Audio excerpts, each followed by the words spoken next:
Hello, so we're doing these chapters aren't really numbered, but chapter 9 of the Jungle Book.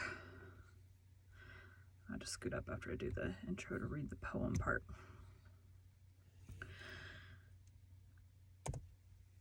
Welcome to Bite at a Time Books, where we read you your favorite classics one bite at a time. My name is Bree Carlisle, and I love to read and wanted to share my passion with listeners like you. If you enjoy our show, be sure to follow us so you get all the new episodes. We would also love for you to drop us a rating on your favorite podcast platform and share our show with your friends. You can catch us on all the social medias at Bite at a Time Books. Today we will be continuing The Jungle Book by Rudyard Kipling. Okay, switch to... Let me scoot up real quick. Seriously, the font on the poems is like half the size of the font on the rest of the thing. Oh, I'm not clicked on the recording. There we go. Rikki-Tikki-Tavi. At the hole where he went in, Red-Eye called to Wrinkled Skin.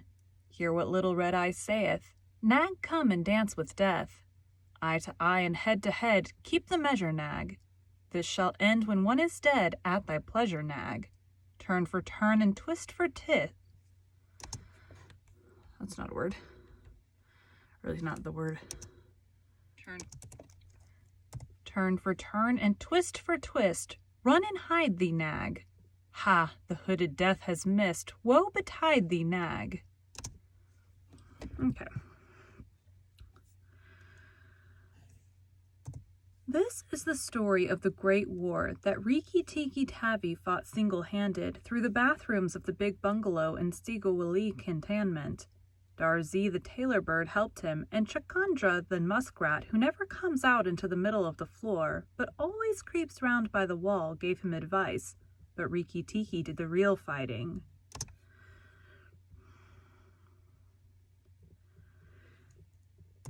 He was a mongoose, rather like a little cat in his fur and his tail, but quite like a weasel in his head and his habits.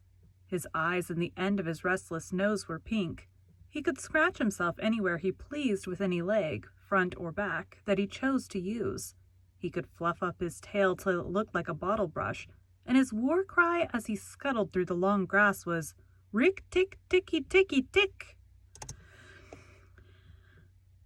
One day, a high summer flood washed him out of the burrow where he lived with his father and mother and carried him, kicking and clucking, down a roadside ditch.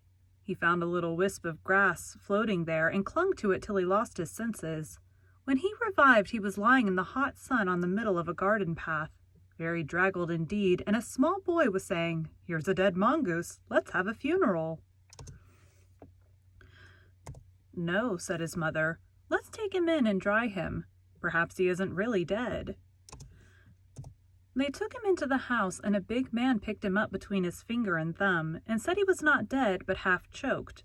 So they wrapped him in cotton wool and warmed him over a little fire, and he opened his eyes and sneezed. "Now," said the big man, he was an Englishman who had just moved into the bungalow, "don't frighten him and we'll see what he'll do." I really hope this chapter is not as long as the other chapters have been. It is the hardest thing in the world to frighten a mongoose, because he is eaten up from nose to tail with curiosity. The motto of all the mongoose family is run and find out, and Rikki-Tikki was a true mongoose. He looked at the cotton wool, decided that it was not good to eat, ran all round the table, sat up and put his fur in order, scratched himself, and jumped on the small boy's shoulder.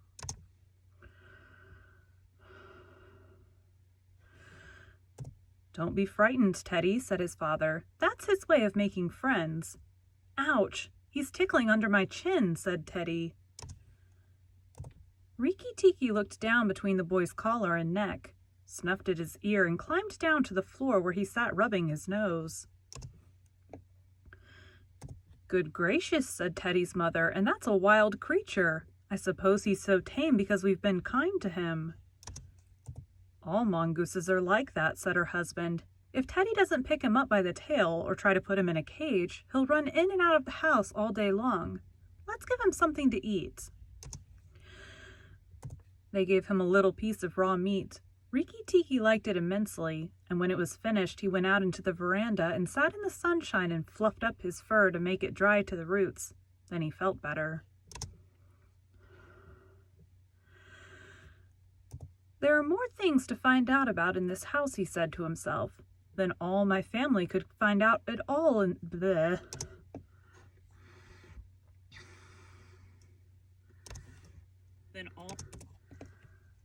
Than all my family could find out in all their lives. I shall certainly stay and find out."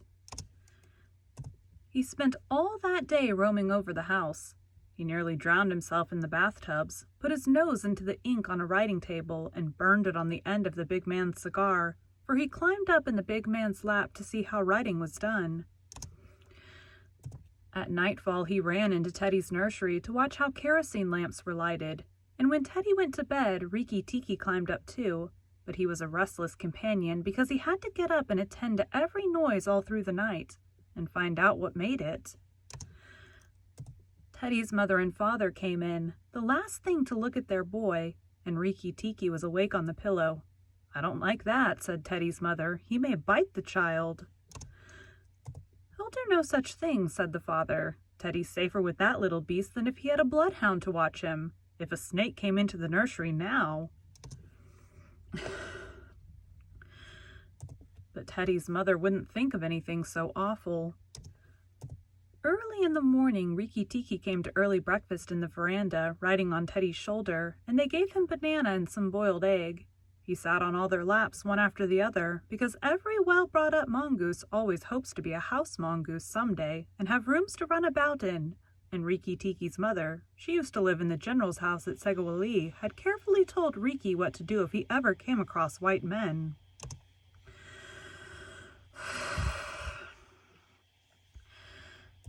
Then Rikki-Tikki went out into the garden to see what was to be seen. It was a large garden, only half cultivated with bushes as big as summer houses of Marshall Neal roses, lime and orange trees.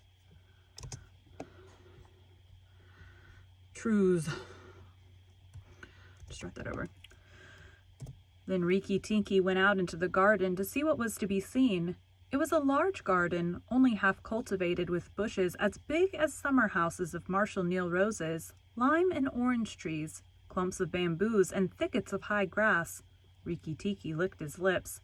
"This is a splendid hunting ground," he said, and his tail grew bottle-brushy at the thought of it, and he scuttled up and down the garden, snuffing here and there till he heard very sorrowful voices in a thorn bush. It was Darzee, the tailor bird, and his wife. They had made a beautiful nest by pulling 2 big leaves together and stitching them up the edges with fibers, and had filled the hollow with cotton and downy fluff. The nest swayed to and fro as they sat on the rim and cried. "What is the matter?" asked Rikki-Tikki. "We are very miserable," said Darzee. "One of our babies fell out of the nest yesterday, and Nag ate him." Said Rikki-Tikki. "That is very sad, but I am a stranger here. Who is Nag?" Darzee and his wife only cowered down in the nest without answering, for from the thick grass at the foot of the bush there came a low hiss, a horrid cold sound that made Rikki-Tikki jump back 2 clear feet. Then inch by inch out of the grass rose up the head and spread hood of Nag, the big black cobra, and he was 5 feet long from tongue to tail. When he had lifted 1/3 of himself clear of the ground, he stayed balancing to and fro exactly as a dandelion tuft balances in the wind, and he looked at Rikki-Tikki with the wicked snake's eyes that never change their expression, whatever the snake may be thinking of.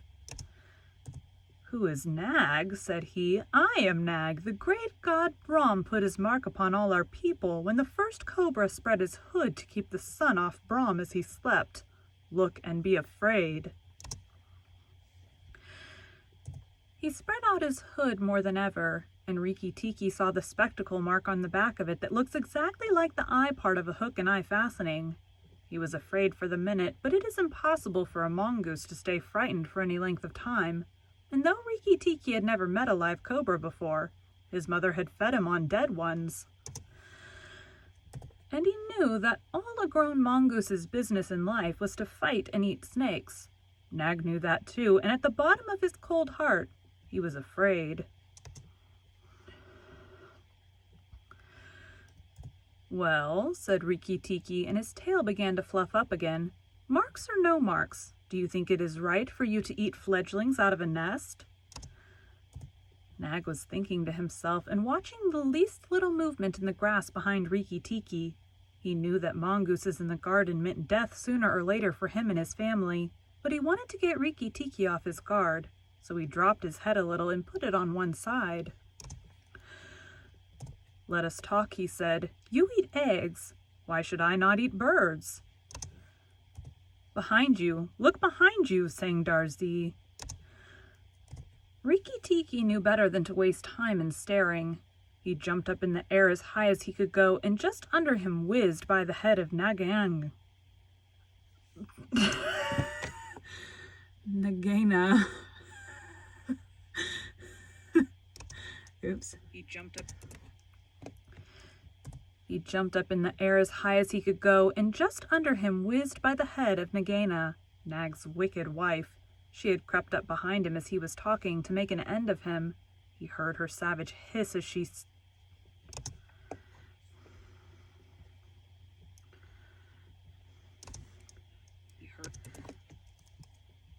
He heard her savage hiss as the stroke missed. He came down almost across her back, and if he had been an old mongoose, he would have known that then was the time to break her back with one bite.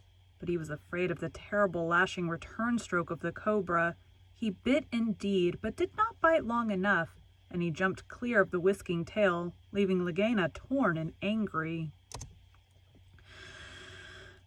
"Wicked, wicked Darzee," said Nag, lashing up as high as he could reach toward the nest in the thorn bush. But Darzee had built it out of reach of snakes, and it only swayed to and fro. Sometimes I don't push the space bars will pause it. Sometimes I don't push it hard enough, and I have to push it a couple times, and then you see the little bars from click, click, click. Rikki-Tikki felt his eyes growing red and hot. When a mongoose's eyes grow red, he is angry, and he sat back on his tail and hind legs like a little kangaroo and looked all round him and chattered with rage. But Nag and Nagaina had disappeared into the grass. When a snake misses its stroke, it never says anything or gives any sign of what it means to do next. Rikki-Tikki did not care to follow them, for he did not feel sure that he could manage 2 snakes at once. So he trotted off to the gravel path near the house and sat down to think. It was a serious matter for him. If you read the old books of natural history, you will find they say that when a mongoose fights the snake and happens to get bitten, he runs off and eats some herb that cures him. That is not true. The victory is only a matter of quickness of eye and quickness of foot. Snakes blow against mongooses' jump, and as no eye can follow the motion of a snake's head when it strikes, this makes things much more wonderful than any magic herb. Rikki-Tikki knew he was a young mongoose, and it made him all the more pleased to think that he had managed to escape a blow from behind. It gave him confidence in himself, and when Teddy came running down the path, Rikki-Tikki was ready to be petted. But just as Teddy was stooping, something wiggled a little in the dust, and a tiny voice said, "Be careful, I am Death." It was Karate, the dusty brown snakeling that lies for choice on the dusty earth, and his bite is as dangerous as the cobra's, but he is so small that nobody thinks of him, and so he does the more harm to people. Rikki-Tikki's eyes grew red again, and he danced up to Karate with the peculiar rocking, swaying motion that he had inherited from his family. It looks very funny, but it is so perfectly balanced a gait that you can fly off from it at any angle you please, and in dealing with snakes, this is an advantage. If Rikki-Tikki had only known he was doing a much more dangerous thing than fighting Nag, for Karate is so small and can turn so quickly, that unless Rikki bit him close to the back of his head, he would get the return stroke in his eye or his lip. But Rikki did not know. His eyes were all red, and he rocked back and forth looking for a good place to hold. Karate struck out. Rikki jumped sideways and tried to run in, but the wicked little dusty gray head lashed within a fraction of his shoulder, and he had to jump over the body, and the head followed his heels close. Teddy shouted to the house, "Oh, look here, our mongoose is killing a snake." And Rikki-Tikki heard a scream from Teddy's mother. His father ran out with a stick, but by the time he came up, Karate had lunged out once too far, and Rikki-Tikki had sprung, jumped on the snake's back, dropped his head far between his forelegs, bit as high up the back as he could get hold, and rolled away.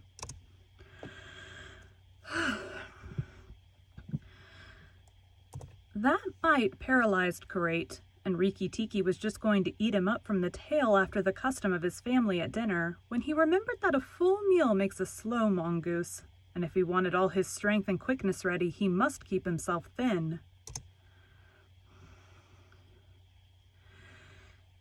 He went away for a dust bath under the castor oil bushes, while Teddy's father beat the dead Karate. "What is the use of that?" thought Rikki-Tikki. "I have settled it all." And then Teddy's mother picked him up from the dust and hugged him, crying that he had saved Teddy from death. And Teddy's father said that he was a providence, and Teddy looked on with big, scared eyes. Rikki-Tikki was rather amused at all the fuss, which of course he did not understand. Teddy's mother might just as well have petted Teddy for playing in the dust. Rikki was thoroughly enjoying himself. "Excuse me."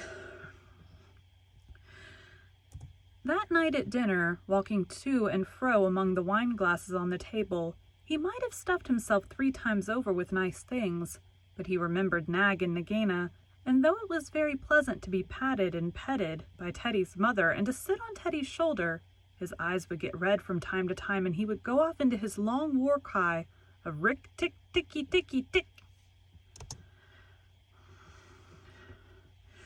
That's fun to say.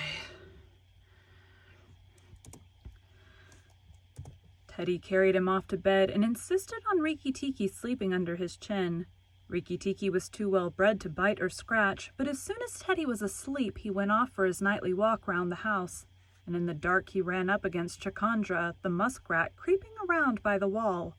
Chakandra is a broken-hearted little beast. He whimpers and cheeps all night, trying to make up his mind to run into the middle of the room, but he never gets there. "Don't kill me," said Chakandra, almost weeping. "Rikki-Tikki, don't kill me." "Do you think a snake killer kills muskrats?" said Rikki-Tikki scornfully. "Those who kill snakes get killed by snakes," said Chakandra, more sorrowfully than ever. "And how am I to be sure that Nag won't mistake me for you some dark night?" "There's not the least danger," said Rikki-Tikki, "but Nag is in the garden, and I know you don't go there." "My cousin Chua the rat told me," said Chakandra. Then he stopped. "Told you what?" "Shh! Nag is everywhere. Rikki-Tikki, you should have talked to Chua in the garden." "I didn't, so you must tell me quick, Chakandra, or I'll bite you." Chakandra sat down and cried till the tears rolled off his whiskers. "I am a very poor man," he sobbed. "I never had spirit enough to run out into the middle of the room. Hush! I mustn't tell you anything. Can't you hear, Rikki-Tikki?" Rikki-Tikki listened. The house was as still, but he thought he could just catch the faintest scratch in the world. A noise as faint as that of a wasp walking on a window pane. The dry scratch of a snake's scales on brickwork. "That's Nag or Nagaina," he said to himself, "and he is crawling into the bathroom sluice. You're right, Chakandra, I should have talked to Chua." He stole off to Teddy's bathroom, but there was nothing there, and then to Teddy's mother's bathroom. At the bottom of the smooth plaster wall there was a brick pulled out to make a sluice for the bathwater, and as Rikki-Tikki stole in by the masonry curb where the bath is put, he heard Nag and Nagaina whispering together outside in the moonlight. Like, what do these chapters have to do with any of the rest of it? "When the house is emptied of people," said Nagaina to her husband, He will have to go away, and then the garden will be our own again. Go in quietly, and remember that the big man who killed Karate is the first one to bite. Then come out and tell me, and we will hunt for Rikki-Tikki together." "But are you sure that there is anything to be gained by killing the people?" said Nag.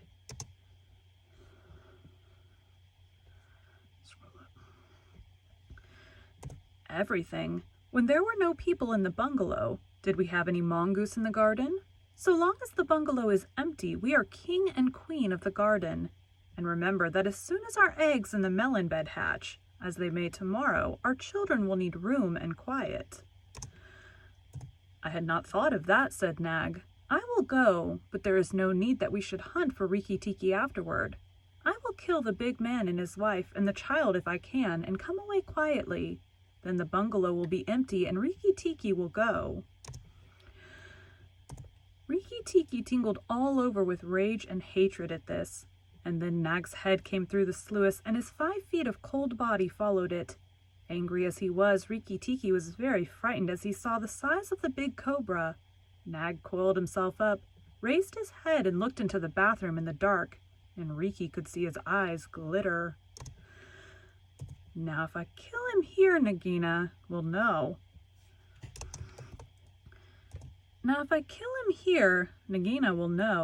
And if I fight him on the open floor, the odds are in his favor.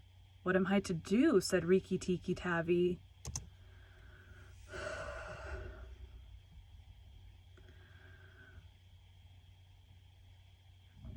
Excuse me.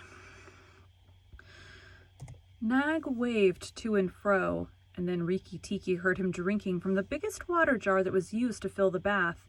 "That is good," said the snake. "Now when Karate was killed, the big man had a stick.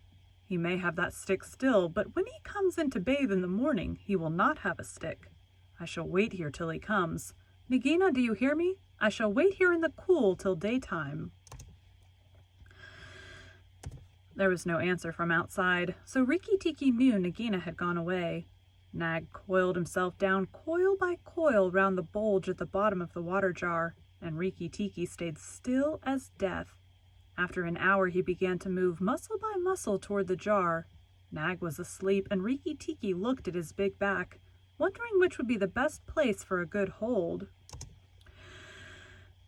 "If I don't break his back at the first jump," said Rikki, "he can still fight.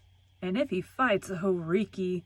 He looked at the thickness of the neck below the hood, but that was too much for him, and a bite near the tail would only make Nag savage. I need to redo that part. And a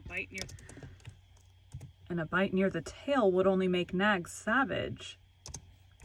"It must be the head," he said at last, "the head above the hood, and when I am once there, I must not let go."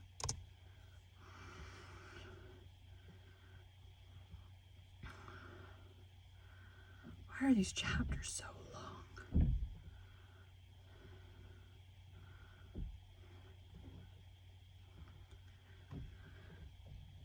Then he jumped. The head was lying a little clear of the water jar, under the curve of it, and as his teeth met, Rikki braced his back against the bulge of the red earthenware to hold down the head. This gave him just 1 second's purchase, and he made the most of it. Then he was battered to and fro as a rat is shaken by a dog. To and fro on the floor, up and down and around in great circles, but his eyes were red and he held on to the body cart-whipped over the floor, upsetting the tin dipper and the soap dish and the flesh brush, and banged against the tin side of the bath. As he held, he closed his jaws tighter and tighter, for he made sure he would be banged to death, and for the honor of his family he preferred to be found with his teeth locked. He was dizzy, aching, and felt shaken to pieces when something went off like a thunderclap just behind him. A hot wind knocked him senseless, and red fire singed his fur. The big man had been wakened by the noise, and had fired both barrels of a shotgun into Nag just behind the hood. Rikki-Tikki held on with his eyes shut, for now he was quite sure he was dead. But the head did not move, and the big man picked him up and said, "It's the mongoose again, Alice. The little chap has saved our lives now." Then Teddy's mother came in with a very white face and saw what was left of Nag. and Rikki-Tikki dragged himself to Teddy's bedroom and spent half the rest of the night shaking himself tenderly to find out whether he was really broken into 40 pieces as he fancied. When morning came, he was very stiff, but well pleased with his doings. Now I have Nagina to settle with, and she will be worse than 5 nags, and there's no knowing when the egg she spoke of will hatch. Goodness, I must go and see Darzy, he said. Without waiting for breakfast, Rikki-Tikki ran onto the thorn bush where Darzy was singing a song of triumph at the top of his voice. The news of Nag's death went all over the garden, for the sweeper had thrown the body onto the rubbish heap. "Oh, you stupid tuft of feathers," said Rikki-Tikki angrily. "Is this the time to sing?" "Nag is dead, is dead, is dead," sang Darzy. The valiant Rikki-Tikki caught him by the head and held fast. The big man brought the bang stick, and Nag fell in 2 pieces. "He will never eat my babies again." "All that's true enough, but where's Nagina?" said Rikki-Tikki, looking carefully round him. "Nagina came to the bathroom sluice and called for Nag," Darzy went on, "and Nag came out on the end of a stick. The sweeper picked him up at the end of a stick and threw him upon the rubbish heap. Let us sing about the great, the red-eyed Rikki-Tikki." And Darzy filled his throat and sang. "If I could get up to your nest, I'd roll your babies out," said Rikki-Tikki. "You don't know when to do the right thing at the right time. You're safe enough in your nest there, but it's war for me down here. Stop singing for a minute, Darzy."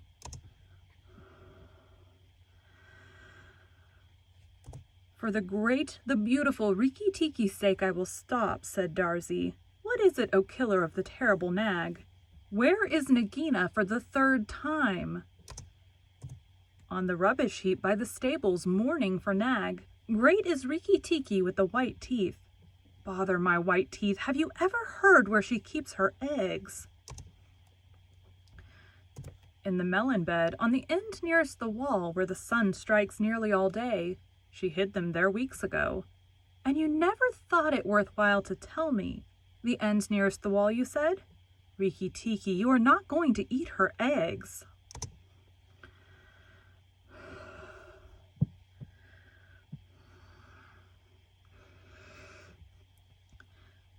"Not eat exactly. No, Darzy. If you have a grain of sense, you will fly off to the stables and pretend that your wing is broken, and let Nagina chase you away to this bush.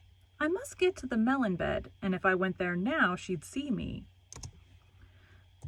Darzy was a feather-brained little fellow who could never hold more than one idea at a time in his head, and just because he knew that Nagina's children were born in eggs like his own, he didn't think at first that it was fair to kill them.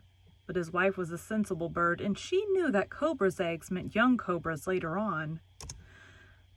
So she flew off from the nest and left Darzy to keep the babies warm, and continued his song about the death of Nag. Darzy was very like a man in some ways. She fluttered in front of Nagina by the rubbish heap and cried out, "Oh, my wing is broken! The boy in the house threw a stone at me and broke it!" Then she fluttered more desperately than ever. Nagina lifted up her head and hissed, "You warned Rikki-Tikki when I would have killed him. Indeed and truly you've chosen a bad place to be lame in." And she moved toward Darzy's wife, slipping along over the dust. "The boy broke it with a stone," shrieked Darzy's wife.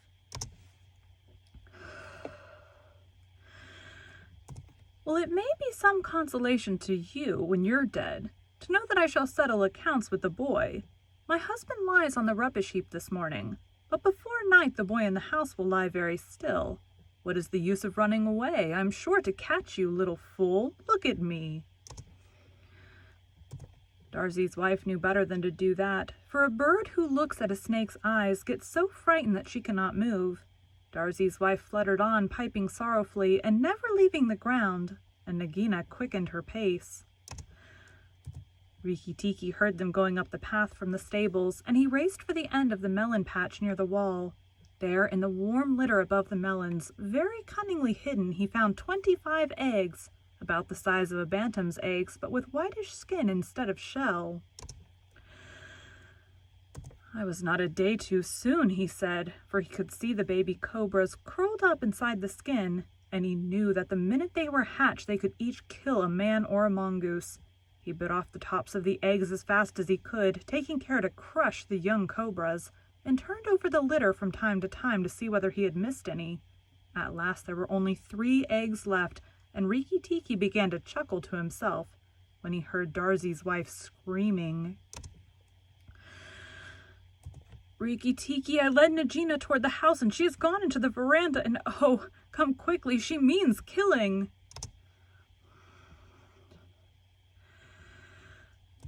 Rikki-Tikki smashed 2 eggs and tumbled backward down the melon bed with a 3rd egg in his mouth and scuttled to the veranda as hard as he could put foot to the ground.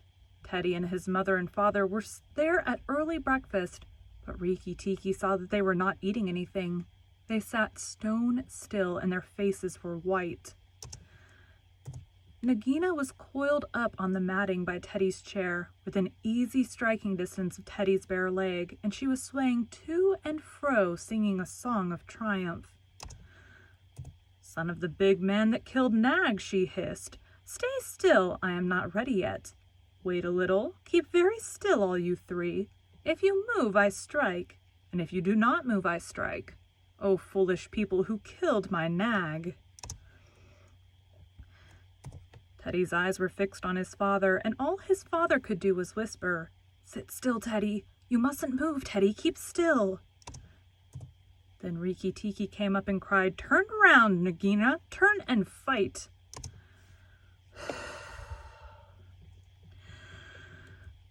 "All in good time," said she, without moving her eyes. "I will settle my account with you presently. Look at your friends, Rikki-Tikki. They are still and white. They are afraid. They dare not move, and if you come a step nearer, I strike." "Look at your eggs," said Rikki-Tikki, "in the melon bed near the wall. Go and look, Nagina." The big snake turned half round and saw the egg on the veranda. "Ah, give it to me," she said. Rikki-Tikki put his paws one on each side of the egg, and his eyes were blood red. What price for a snake's egg? For a young cobra? For a young king cobra? For the last, the very last of the brood? The ants are eating all the others down by the melon bed.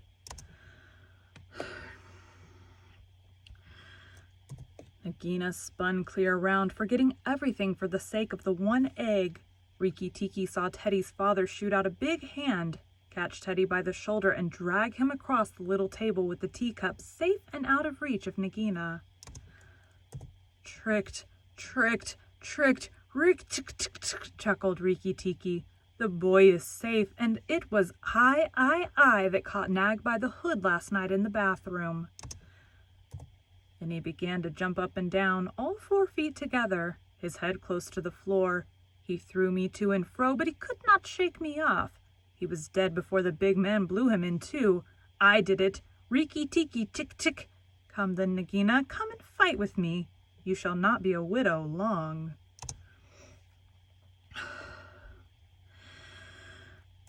Nagina saw that she had lost her chance of killing Teddy, and the egg lay between Rikki-Tikki's paws. "Give me the egg, Rikki-Tikki. Give me the last of my eggs, and I will go away and never come back," she said, lowering her hood. Yes, you will go away, and you will never come back, for you will go to the rubbish heap with Nag. Fight, widow. The big man has gone for his gun. Fight.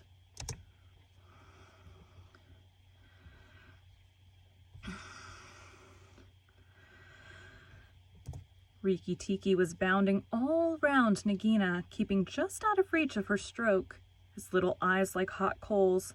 Nagina gathered herself together and flung out at him. Rikki-Tikki jumped up and backward. Again and again she struck, and each time her head came with a whack on the matting of the veranda, and she gathered herself together like a watch spring. Then Rikki-Tikki danced in a circle to get behind her, and Nagina spun round to keep her head to his head, so that the rustle of her tail on the matting sounded like dry leaves blown along by the wind. He had forgotten the egg.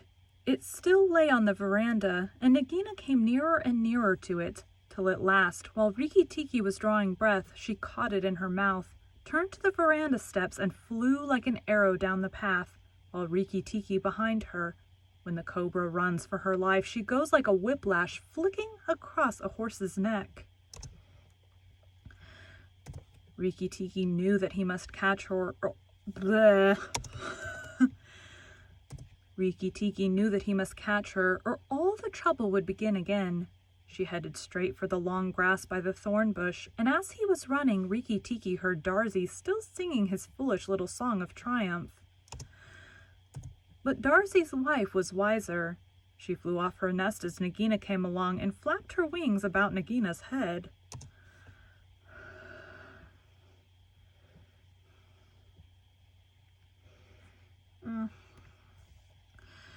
Flew about her head. If Darzee had helped, they might have turned her, but Nagina only lowered her hood and went on. Still, the instant delay brought Rikki-Tikki up to her, and as she plunged into the rat hole where she and Nag used to live, his little white teeth were clenched on her tail, and he went down with her.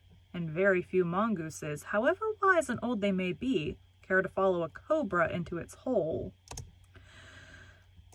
It was dark in the hole, and Rikki-Tikki never knew when it might open out and give Nagina room to turn and strike at him. He held on savagely and stuck out his feet to act as brakes on the dark slope of the hot, moist earth. Then the grass by the mouth of the hole stopped waving, and Darzee said, "It is all over with Rikki-Tikki. We must sing his death song. Valiant Rikki-Tikki is dead, for Nagina will surely kill him underground." So he sang a very mournful song that he made up on the spur of the minute, and just as he got to the most touching part, the grass quivered again, and Rikki-Tikki, covered with dirt, dragged himself out of the hole leg by leg, licking his whiskers. Darzee stopped with a little shout. Rikki-Tikki shook some of the dust out of his fur and sneezed. "It is all over," he said. "The widow will never come out again." And the red ants that lived beneath the grass stems heard him and began to troop down one after another to see if he had spoken the truth. Made a weird sound there.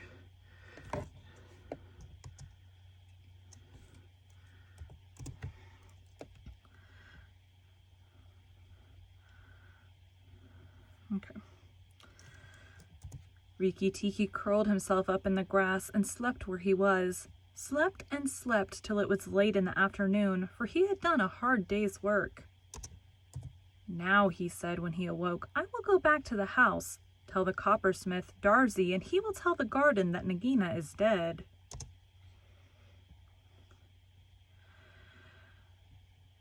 The coppersmith is a bird who makes a noise exactly like the beating of a little hammer on a copper pot. And the reason he is always making it is because he is the town crier to every Indian garden, and tells all the news to everybody who cares to listen.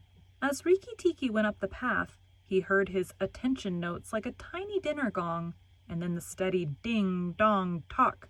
Nag is dead, dong. Nagina is dead, ding, dong, tock. That set all the birds in the garden singing and the frogs croaking, for Nag and Nagina used to eat frogs as well as little birds. When Rikki got to the house, Teddy and Teddy's mother, she looked very white still, for she had been fainting, and Teddy's father came out and almost cried over him. And that night he ate all that was given him till he could eat no more, and went to bed on Teddy's shoulder, where Teddy's mother saw him when she came to look late at night. "He saved our lives and Teddy's life," she said to her husband. "Just think, he saved all our lives." Rikki-Tikki woke up with a jump, for the mongooses are light sleepers. "Oh, it's you," said he. "What are you bothering for? All the cobras are dead, and if they weren't, I'm here." Rikki-Tikki had a right to be proud of himself, but he did not grow too proud, and he kept that garden as a mongoose should keep it, with tooth and jump and spring and bite, till never a cobra dared show its head inside the walls.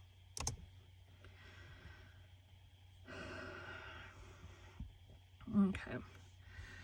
Outro. Thank you for joining Bite at a Time Books today, while we read a bite of one of your favorite classics. If you enjoy our show, be sure to follow us so you get all the new episodes. We would also love for you to drop us a rating on your favorite podcast platform and share our show with your friends. You can catch us on all the social medias at Bite at a Time Books. Also, be sure to check us on our website, www.biteatatimebooks.com. Again, my name is Bree Carlisle, and I hope you come back tomorrow while we take the next bite of the Jungle Book. So, that did not open a new one. I have no idea what I was going to say. Thanks, guys.